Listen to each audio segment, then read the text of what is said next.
Let's divide 476 by 2. Hey Math Explorers! If you're having fun learning with me, give this video a big thumbs up and subscribe to Let's Stud for more awesome math adventures. Alright, let's start dividing 476 by 2. We look at the first digit of 476, which is 4. We'll use this digit for our first step. How many times does 2 fit into 4? It fits 2 times. Let's check. 2 times 2 is 4, perfect. Now we subtract. 4 minus 4 equals 0. We have no remainder this time. You're doing great, we found the first digit of our answer. Now let's bring down the next digit, 7, to make our next number. Next up, we have the number 7. We're working with the remainder 0 and the digit 7. We bring down the 7 next to the 0, making it 7. How many times can 2 go into 7 without going over? It's 3 times.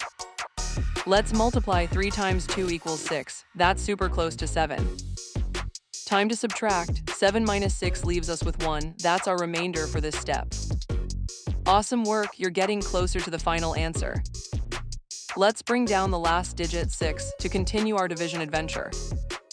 We're on the last step. We have the remainder 1 and the digit 6. Together they make 16. We use the remainder 1 and bring down the 6, creating the number 16. What number multiplied by 2 gives us 16? It's 8. Let's check. 8 times 2 is exactly 16. Fantastic. Subtracting 16 from 16 leaves us with 0. No remainder this time. Hooray, you've conquered all the steps. Look at your amazing answer. We've divided 476 by 2 and found our answer. You did it. So 476 divided by 2 is 238.